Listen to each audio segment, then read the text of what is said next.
Right now I'm in Boyle Heights, and I'm sure you already recognize this building behind me. We're here today because we're checking out filming locations for the 1984 dance musical Breakin' 2 Electric Boogaloo. Let's go see what we can find. The movie begins by showing us that Kelly's dance career has taken off, but that she's also exhausted from it. In an effort to relax, she pays a visit to her parents that doesn't go very well, and she realizes that what she needs is to go see her old friends Turbo and Ozone. The camera then cuts to some kids playing basketball in a dirt field, which would have been located right here where this house currently sits. And in the backyard of the house right next door was the garage where Turbo and Ozone live. If we take a look at this overhead shot, you can get a better idea. All of this right here, this was the dirt field where the kids are playing basketball. And then right over here in the backyard of this house, this is where the garage was, where Turbo and Ozone live. I have a feeling that was built just for the movie, but I can't say for sure. Now right here you can see a section of wall that's made up of a bunch of ceramic circles, just like this one that you can see behind Ozone, but that's not the same section of wall. However, this section of wall can be seen as everybody's walking out of the backyard. And if you look in the front yard of the house next door where the dirt field used to be, you can see another section of that wall, and this very well could be the section of wall that we see behind Ozone while he's playing broom guitar. I have a feeling that when they remodeled the backyard, they might have just given that section of wall to the house next door. Kelly pulls up to the house and we get a shot looking down the driveway, and you can see the houses across the street, pretty similar to this shot. This is as good as I can get without walking up onto their property. And once Kelly shows up, they take her for a walk to Miracles, and that's when the party begins. Now right across the street, you'll find the house where the mailman does the flip out of the front yard, and you can see it looks a bit different. The house right next door can also be seen in the movie. It's now blocked by a tree, but if we come over here, you can see it still looks the same. Now this entire scene was filmed out in the street, all within the same block of where Turbo and Ozone's house is. If you start at their place and then work your way down to the bottom of the hill, you'll find every spot from this scene.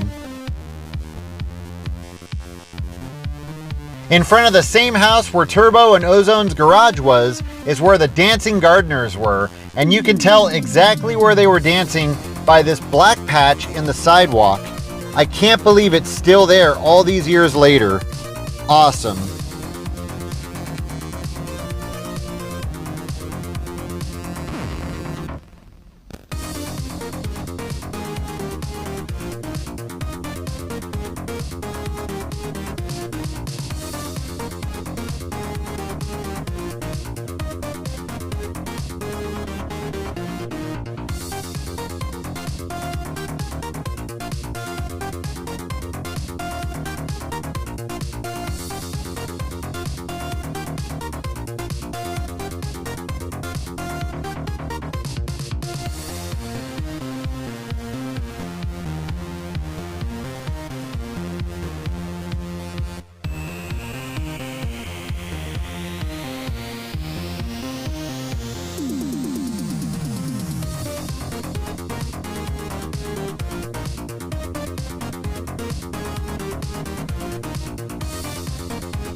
So on their way to Miracles, they stop off at Hollenbeck Park, and we see them coming over this hill right here. Some of them are doing cartwheels and flips, and they make their way down to the band shell, which has been here in Hollenbeck Park since 1931. Of course, it's gone through some renovations, but for the most part, it looks the same. In this scene, you can see a house over here in the distance, and if you look really closely, there it is. So is it really nerdy how much I'm freaking out right now standing on this stage? I mean, the strange thing is I've passed by this park and I've passed by this stage hundreds of times, but for some reason right now, all I can think about is right here in front of me. This is where she was doing the backspin. So cool to be standing on the stage from Breakin' 2.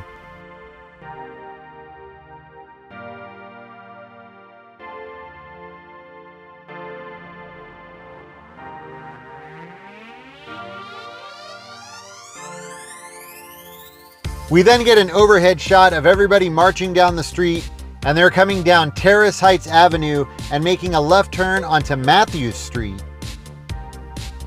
And notice this house right here, you can actually see this in the lower right-hand corner of that shot.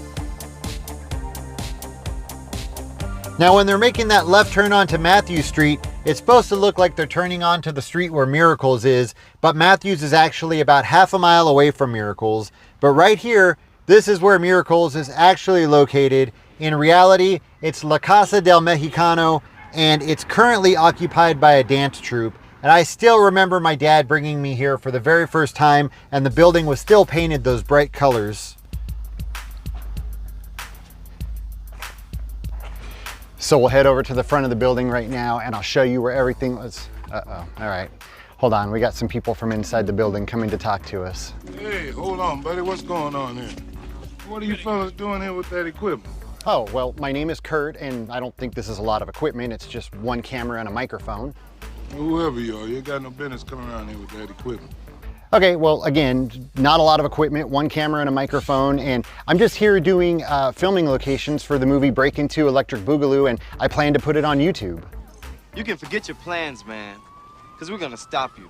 We're gonna stop you cold. Well, I highly doubt that a bunch of arrogant street punks have the power to stop me.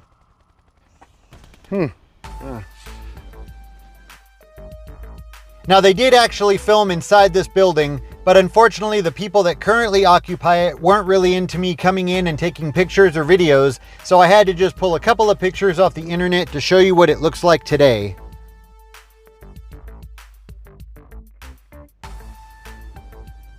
So Ozone and Kelly come walking around the side of the building from the front, and they're walking down the side of the building right here, and things look a little bit different. Some of the windows have been changed, and this was not here at the time, but right above this would have been that basketball hoop.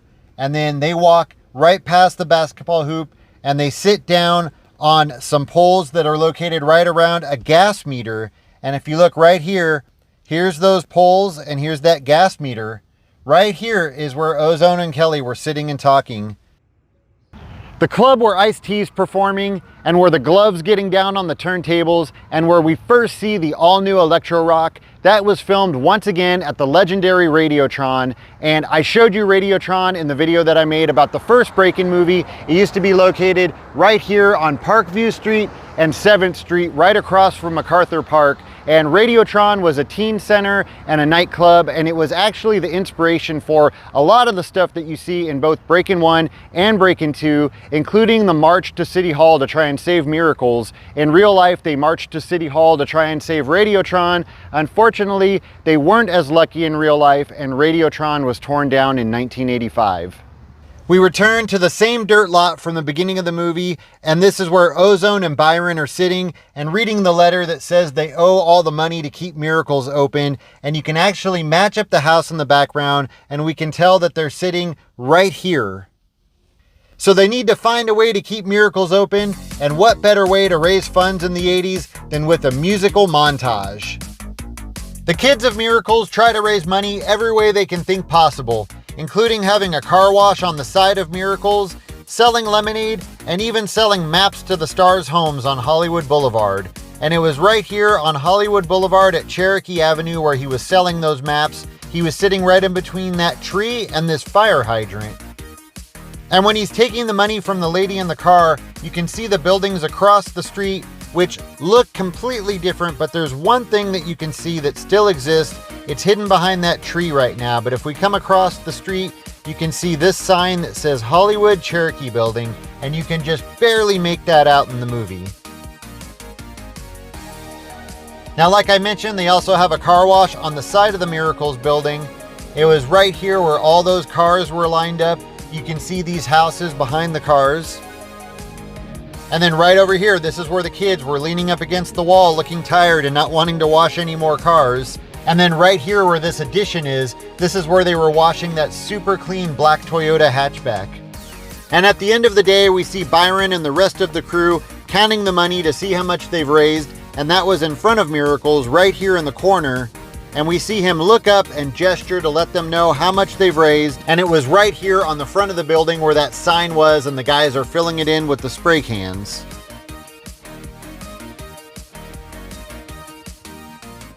Things continue to not go good for Miracles as somebody throws a spray can through the window, and we see the Miracles crew go running out the front door, and they stop right here and they see Electro Rock jumping off the scaffolding and running around the side of the building. It was right here where they chase after Electro Rock. This fence wouldn't have been here at the time.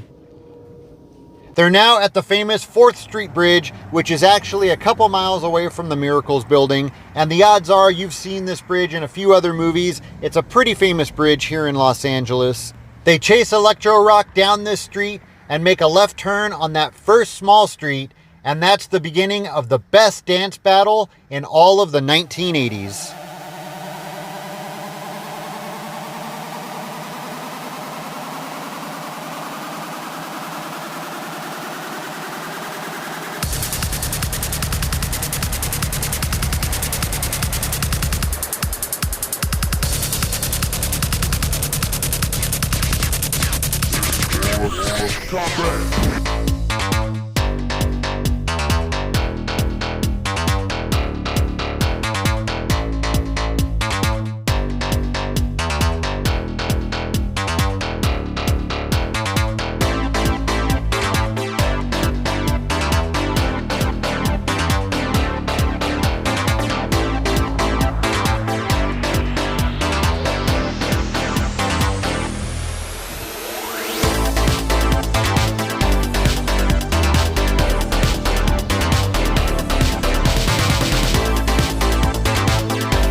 Back at Miracles, Mr. Douglas is up to no good, surveying the land and getting ready to build a big supermarket.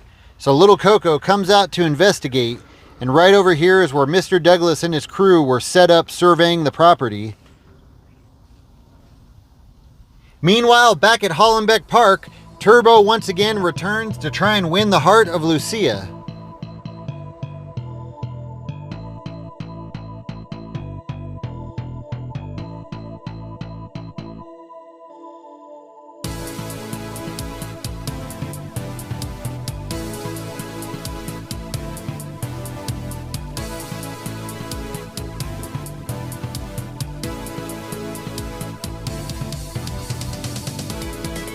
It was also here at Hollenbeck Park where we see Ozone and Kelly walking alongside the lake.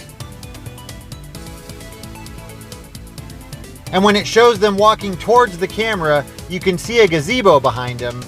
And there it is, it's still there. Some of the landscape around it has changed, but the gazebo is still there. So the good news is I was able to find where Kelly's parents' house is located. The bad news is gated community. Lots of security. You can see a security guard booth right there. There's no way of getting in, and there's not even a Google Street View. So Kelly's parents' house was located right across the street from what at the time was Muhammad Ali's house. You can see that right here at 55 Fremont Place, and right over here, that's Kelly's parents' house. And you can see a bit of Muhammad Ali's house across the street when they're pulling into the driveway. You can also see some of that green roof behind Kelly's dad earlier in the movie. Now, like I said, there's no Google Street View, so this is the best shot that we can get, but you can still make out the shape of the house, those 4 columns in the front of the house, and the shape of the roof. It's all very unique. You can definitely tell that this is the right place. And right over here, this is the driveway that they would have pulled into. Once again, we're back at Hollenbeck Park. That's where Kelly and Turbo are walking, and he's asking her for advice about Lucia. Now, this park has been remodeled a bunch of times since the 80s, and I wasn't able to find that tree that Kelly's leaning up against, but I'm pretty sure it was somewhere right in this area. Now, in that scene behind them, you can see the lake and a lamppost, which you can see right here. And then across the lake, you can see the 5 freeway, which you can also see right here. So everything seems to match up, just that tree that Kelly's leaning up against is no longer here. Probably the most famous scene in this movie is the ceiling dance. And I'm sure most of you already know that the way they did this scene was by using a rotating room. It was actually the same exact one that they used in A Nightmare on Elm Street. So as he's stepping up the side of the wall, the room starts to rotate until eventually he's walking on the ceiling. It's actually a really cool effect. So I spoke with Michael Chambers, aka Turbo, and he confirmed a few things for me. First of all, he's pretty sure that he did that entire dance scene in 1 take, possibly 2. Also, I noticed that when Lucia walks into the room, when it's the far away shots, she looks a bit different and she never steps away from the wall. And he confirmed that that's because it's actually a stunt person and they're in a harness strapped to the wall and hanging upside down. He also confirmed that Lucia's voice is indeed overdubbed. The actress that played her didn't speak any Spanish, so they overdubbed all her lines, and that's not her that you hear speaking in the movie. ¿Todavía sigue durmiendo? After deciding that she is going to go to Paris, Kelly goes shopping with her mom, and we see them walking out of a store called Kangaroos, which would have been located right here. Kelly and her mom come out of that door, and they walk right over to Kelly's mom's car, which would have been parked right here at this parking meter where I'm currently standing. As Kelly's walking over to the car, she looks down to the corner and she sees some kids breakdancing, and of course it makes her think twice about going to Paris, and it was right here on this corner where the breakdancing was taking place. As Kelly's mom is putting stuff in the trunk, you can see this building behind her across the street, and it has changed quite a bit, but the same building is still here. It's now a CVS. Notice those 2 small windows on either side of the sign. You can actually see those in the movie. And as she's closing the trunk, notice that tree right behind her. There it is. That's the same tree. It's obviously just grown a lot.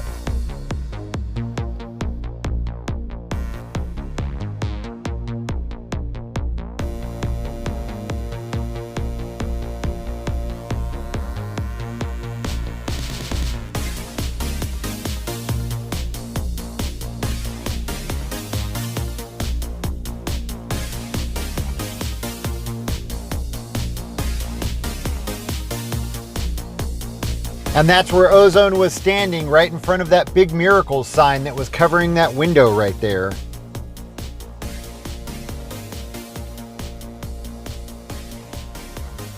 Now the exact shot would have been a little bit more over to my left, but there's now a chain link fence here and I can't get over there to get the exact shot. But right up there would have been that flagpole that Ozone shimmies across and then slides down the rope. So Ozone's roof dancing gets everybody pumped up, and they take off marching down the street. They would have been marching down the street right here, walking away from Miracles. And they march all the way to downtown Los Angeles, right to City Hall. They walk up those big steps and right to the front door. So unfortunately, City Hall is pretty closed off these days. You can see right there in front of me, there's a barricade, and that's as close as you can get to the building. It's almost impossible to get inside unless you have a reason to be in there. I did try to get inside so that I could get that shot of them walking into the building, but it just wasn't possible. Luckily, I was able to find a stock photo online that was pretty close. So after the city meeting, they're all standing around outside when Mr. Douglas comes walking out of the building, and that's when him and Ozone have a few words with each other, and that took place right here. But again, this is as close as I can get, but if I walk over here, you can get a better shot, pretty much right in front of that lamppost. That's where they would have been standing, and you can actually see that lamppost behind them while they're arguing. Back at Miracles, everybody's sitting around watching the construction workers as they get ready to do their thing, and Turbo decides to mess with them a little bit. It was right here in front of the steps where he starts doing a little dance and then eventually takes one of their bags and runs off down the street with it. He comes running down the steps and then around the trees and down the street right here. The construction workers continue to chase him. They're now chasing him through a neighborhood that's about half a mile away from Miracles. And they were running through the streets right here, and you can see a few of these houses in the background behind him. Turbo rounds the corner and sees a staircase and runs down it, And this is the spot right here. That's the railing that he climbs through. Everything looks exactly the same. This is so cool. As he hits the second part of the steps, he trips and falls and becomes a completely different person.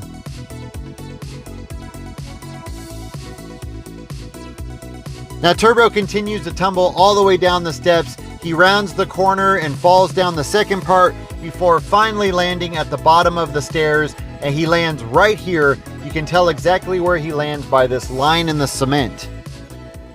Now I got to admit, it is so cool to be walking down the same steps where Turbo fell. I got to be careful when I get to this part so that oh God, oh. Okay, so that was stupid. I was just kidding, obviously. I did not fall down the steps, but it really is cool to be walking down the same stairs where where his stunt guy tumbled down the steps. And these really are some long and steep stairs. And like I said, he fell all the way down to the very bottom and he landed right here. After Turbo takes his little tumble down the steps, Ozone comes over to Kelly's apartment to let her know what happened. And we see him coming down the street right here, and he starts to pull over right where this driveway is. And then he parks right here against the curb, right next to this lamppost. And then this is Kelly's apartment. And it, for the most part, looks the same. There's just a couple of trees now that block the building. But other than that, the building looks just like it did in the movie. And I believe Kelly's apartment would have been the one on the bottom floor on the right. Back at Miracles, the construction workers show up ready to tear down the building, but the kids of Miracles are ready to fight.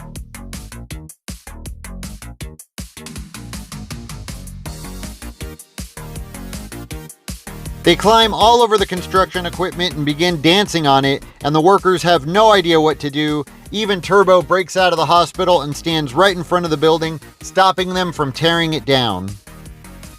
Finally, the construction crew retreats, and Mr. Douglas lets them know that they'll be sorry. Now with the construction crew out of the way, they can start their big show and begin to raise money for Miracles. Even Ice-T is there and everything's going great. Now I don't know how I never noticed this, but almost the entire crowd is wearing white hats. And I just realized that they're all wearing hats that say Pepsi. Well, I guess we now know who one of the sponsors for the movie was. Now something that I love is when their show first begins, everybody's wearing black and red. And then about halfway through the show, there's a complete and total explosion of neon, and it's amazing. And then something completely unexpected happens. Electro Rock joins forces with TKO.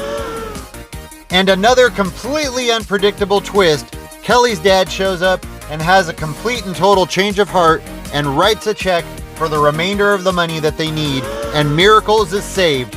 Everybody goes crazy, and that day Kelly's dad's heart grew 2 sizes.